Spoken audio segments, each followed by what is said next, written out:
السلام عليكم، اهلا وسهلا بالعائله والاحباب صحباتي، كي دايرين؟ لاباس عليكم؟ نتمنى يلقاكم هذا الفيديو هذا في احسن الاحوال ان شاء الله يا رب العلي العظيم. نهار جديد وفيديو جديد كله طاقه ايجابيه كله تحفيز. كنقول لك اختي كله طاقه ايجابيه كله تحفيز اكيد. الاخوات اللي مهتمه بالمصروف اللي كتشد المصروف، البنات اللي كيبغيو يوفروا، والاخوات اللي عندهم مشكل بصفه عامه في المصروف، فكنقول لك مرحبا بك. نتمنى يعجبك المحتوى. الا كنتي اول مره كتشوفي القناه ديال اختك رشيده، كنقول لك نتمنى ديري واحد الدويره خفيفه على المحتوى، واكيد الا عجبك المحتوى مرحبا بك اشتركي وفعلي الجرس ولايك فضلا وليس امرا.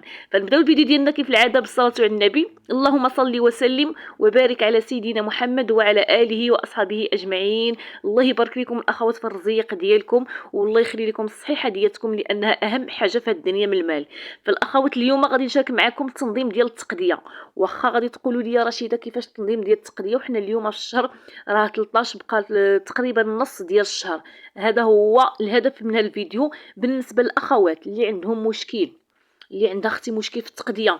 البنات اللي كيتواصلوا معايا كيقول لك اختي رشيده ما كيخرج الشهر حتى كتلقاي التقديه كلها تسادلت، المصروف تسالى. مع العلم واخا كنديروا تقسيم الميزانيه وكنديروا الاظرفه والتحديات، ولكن التقديه كتسالك في الاخر ديال الشهر. هذا هو المشكل اللي عند بزاف ديال المتتبعات وكذلك الاخوات اللي باغيين يوفروا. فمرحبا بكم في هذا الفيديو. غنشرح معكم بزاف ديال الحويجات. اول حاجه الاخوات كما كتشوفوا هنا عندي التقديه ديال العطريه. هاد البواطه دايره فيها جمعه فيها هكذا العطريه اللي كتشيط ليا من كل شهر. علاش كنقول لكم الاخوات حاولوا قسموا ونظموا حتى التقديه. راه التقسيم ديال الميزانيه في الاظرفه راه ما كافيش باش تقولي راه كننظم. ضروري من هذه الخطوه غير كنجيبوا التقديه ديالتنا. فهنا بعد الاخوات غادي تشوفوا هنايا الميكات ديال العطريه غير باش نشارك معكم. راه كاينه العطريه اللي كتكون كتبقى مليه شويه من الحاجه من الشهور اللي كيفوتوا، وكنخزنها كنردها في المجمد باش هكذا كتبقى محافظه على الطراوه ديالتها. وكذلك الاخوات غير كنحتاجها كنلقاها باقا جديده وكنعمرها في القريعات. اي حاجه خزنتيها اختي في السطوك ديالك ولا في المجمد راه كتنفع في اوقات ديال الشده. فديما الاخوات واحد النصيحه بالنسبه للاخوات اللي كتقاد ليهم التقديه، اللي ما دايرينش السطوك في جميع المواد الغذائيه وكتسالك اختي التقديه في 20 في الشهر في 23 في الشهر. ديما حاولي غير تجيبي التقديه ديالك جديده قبل ما تنظميها في البواطات ديالها. ضروري حافظي بواحد الكميه قليله من كل حاجه. مثلا البنات العطريه غادي نحاول نشد واحد المعلقه كبيره ولا جوج معالق حتى جوج معالق ديال الابزار ديال السكنجبير ديال التحميره ديال الكمون. كذلك كاس ديال الرز ولا جوج كيسان ديال الرز، جوج كيسان ديال الشعريه، جوج كيسان ديال لي باط على حسب التقديه اللي كتكون عندك ونخزنها. هذيك غادي نخليها احتياطيه بالنسبه للاخوات اللي عندهم هذا المشكل ما كتكمل لهمش التقديه حتى الاخر ديال الشهر. هاد الطريقه كتنفعك. اول حاجه كتقاد لك السلعه ديالك في الاخر ديال الشهر وما كيبقاش عندك المصروف. كتكوني مقسمه صافي الميزانيه دايره بحسب كلشي، فكترجعي لداك التقديه اللي خزنتيها. هنا الاخوات بغيت نقول لكم بالنسبه للاخوات اللي باغيين يتقداو، الاخوات اللي كيغلب عليهم المصروف ديال الهري. كنعرفوا الاخوات المصروف ديال الهري هو اللي كناكلوا فيه الدق كبير، لان كتاخدي بزاف ديال المواد الغذائيه ماشي بحال الخضر والفواكه تقدري تحكمي فيهم.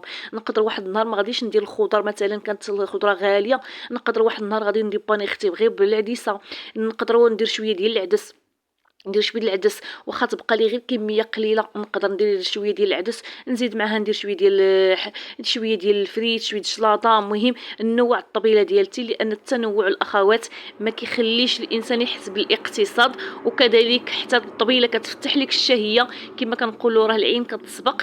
غير كتكون الطبيله هكذا متنوعه وفي نفس الوقت ما كتكونيش كتصرفي عليها واحد المبلغ كبير، لان سميتو كتقدي باللي موجود. الاخوات نتعلموا نقديو باللي موجود.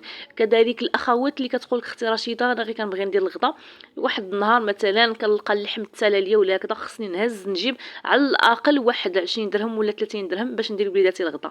لا اختي الحبيبه هنا تعلمي كيفاش انك تقدي باللي موجود. البنات نتعلموا واحد القضيه نقديو باللي موجود، ولو بقات لي كميه قليله ديال العدس.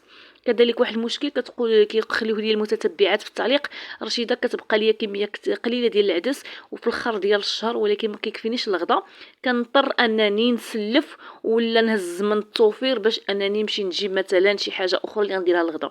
لا الاخوات كونوا شوفوا، راه المراه الحاذقه الحره هي اللي كتعرف تخرج كما كنقولوا من القليل كتخرج الكثير. بقات لي كميه قليله ديال العدس ولا كميه اختي قليله ديال اللوبيه ولا كميه قليله ديال الجلبانه، غادي نطيب داكشي اللي قسمت قسم الله نحاول نعرف كيفاش كما كنقولوا من القليل نخرج الكثير ونزوق داك الطبيله ديالتي.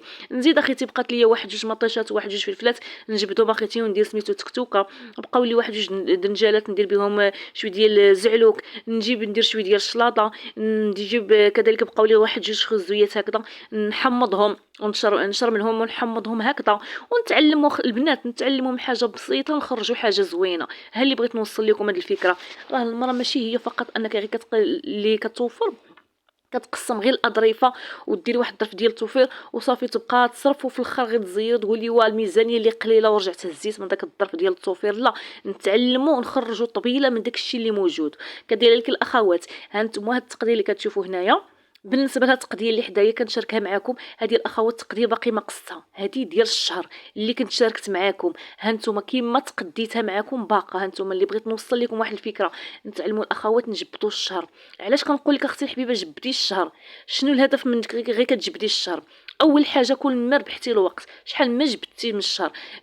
مثلا انا تقديت واحد التقديه جديده في الاول ديال الشهر، ماشي بالضروره نبدا بها هي الاولى ونبدا نستهلك بها الاولى، لا، نديرها اختي في الخزين ونستهلك من القديم. ما تقوليش ما بقاتليش، بقى لي شويه ديال العديسه كما قلت لكم قبيله نجبد نطيبها، بقات لي واحد شويه ديال ليباط العشاء نجبد نصايب لها واحد الشرموله زوينه بالصوص مطيشه تكون بنينه بالزعتر بالثومه هكذا باش ياكلوها الوليدات.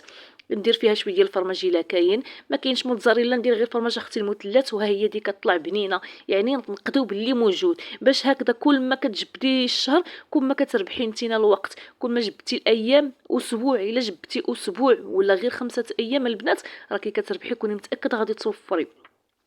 هكذا كتبقى التقديه جديده. وكي كنقولوا ديما الشهر يكمل الشهر، راه الطريقه ديال الشهر يكمل الشهر راه بزاف ديال الاخوات اللي متبعينها معايا ونجحات معاهم. ها نتوما الاخوات كنتمنى الاخوات اللي متبعيني وقدامين معايا ودايرين هاد الطريقه هذه فكنتمنى يخليو لينا واحد التعليق بالنسبه للتقديه اللي كيجبدوها من شهر لشهر. هنا الاخوات كنشارك معكم هاد اتاي. واحد متتبعه قالت لي لا رشيده راه ما كاينش ديال كيلو هذا وهاد الشوك. ها هو دا البنات راني وريته لكم، واخا الفيديو داز كنت كندوي ولكن الصوره كانت واضحه راسها.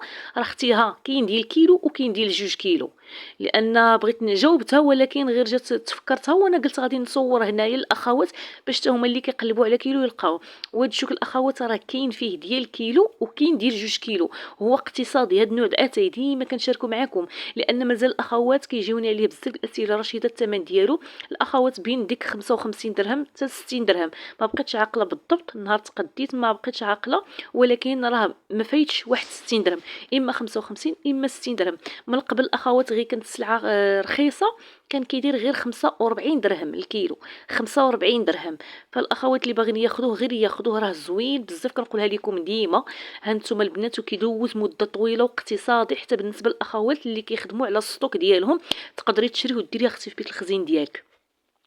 هنا بالنسبه للاخوات الزيت كذلك، فالتحدي ديال الزيت البنات خدموا على التحدي ديال الزيت. الاخوات اللي كتقول لك اختي رشيده انا كنستهلك الزيت ولا حاولي نقصي، شنو هو الحل؟ ما كاينش شي حل اخر من غير انت اللي خصك تنقصي فيه.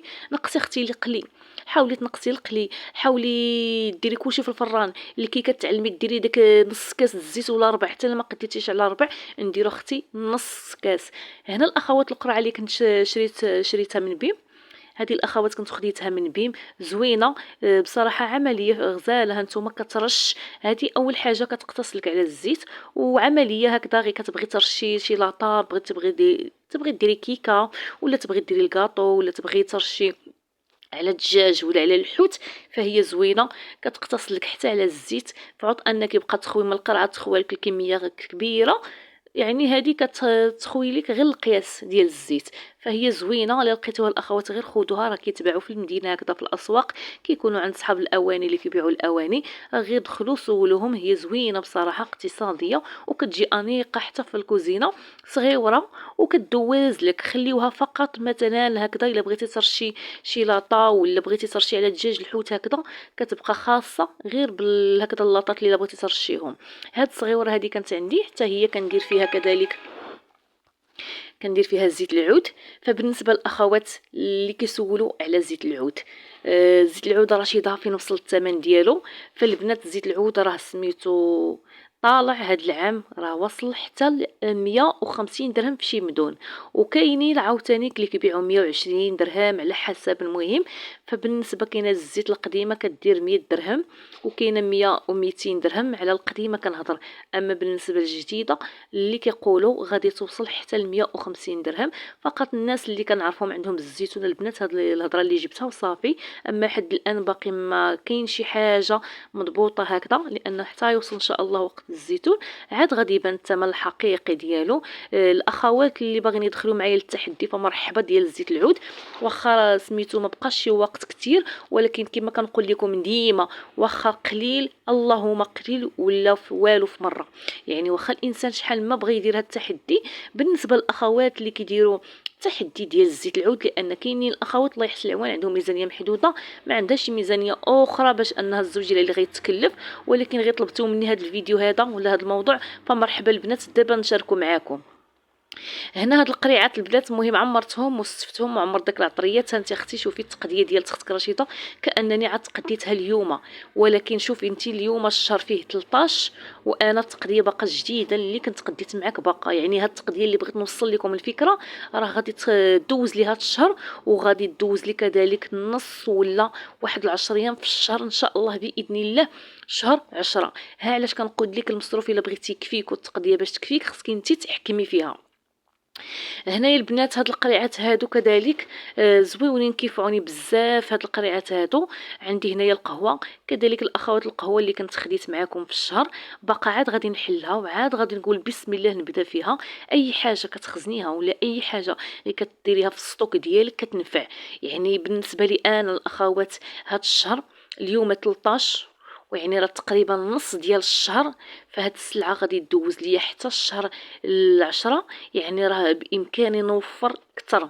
علاش كنقول لكم الطريقه الا بغيتي توفري اختي من المصروف واللي يكفيك المصروف ديالك ضروري يكون عندك ديما واحد الاحتياط، وديما تنظمي التقديه ديالتك، وديما ديري التحديات. الاخوات خدموا على التحديات، زوينين التحديات. ولو تكون اختي الميزانيه عندك محدوده تقدري بالتحديات. الاخوات كنعرفوا الهري كما قلت لكم قبيله كيدي الظرف كبير، كيدي واحد الميزانيه كبير. الظرف ديال الهري معروف على الخضر على الفواكه على الحانوت. الظرف ديال الهري هو اللي كيدي لنا ميزانيه كثيره، ولكن بامكانك تحكمي به الا كنتي لاله مولاتي غير بالحدقه ديالتك واكيد بالحيل ديال كما كنقول لكم ديما.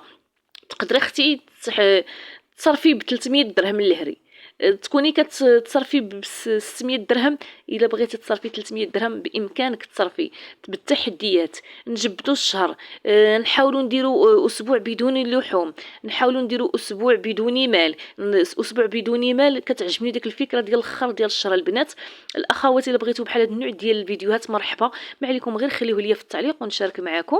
كل مره نشارك معكم فكره جديده اكيد اللي غادي تنفعكم. كما قلت لكم قبيله اسبوع بدون مال في الاخر ديال الشهر بالنسبه للاخوات اللي كتلقى عندها داك المشكل ما كتعرفش مين تكمل الشهر ديالها. فخليوا لي هذه الفكره هذه البنات الا عجباتكم في التعليق ونشاركها معكم. فبالنسبه للاخوات الا بغيتي اختي الحبيبه تقداي كما قلت لك قبيله ب 300 درهم ب 400 درهم التقديه، كاينين الاخوات اللي ما كتكفيهمش حتى 600 درهم. شحال متتبعه كتدخل عندي كتقول لي اختي رشيده راه انا تقديت ب 600 درهم وجبت غير الاساسيات وباقي ما كملت.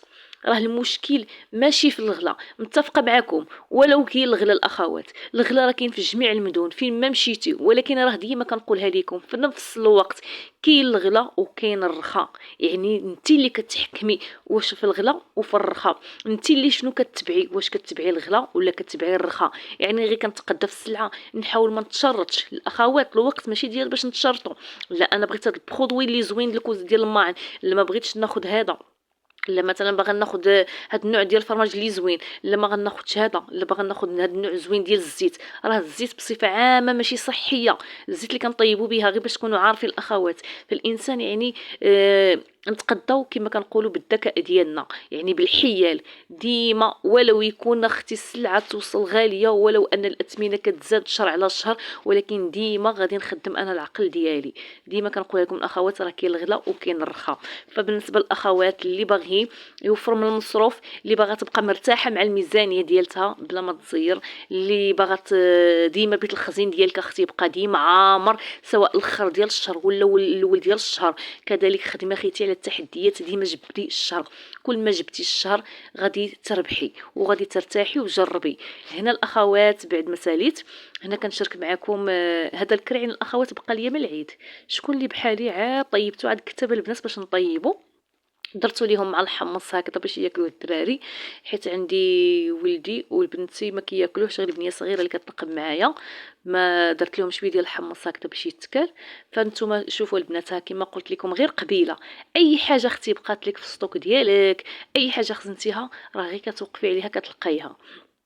فنتعلموا الفن العيش، كيفاش نعيشوا مرتاحين، كيفاش نخرجوا من حاجه قليله حاجه بنينه. هادشي اللي بغيت نوصل لكم البنات.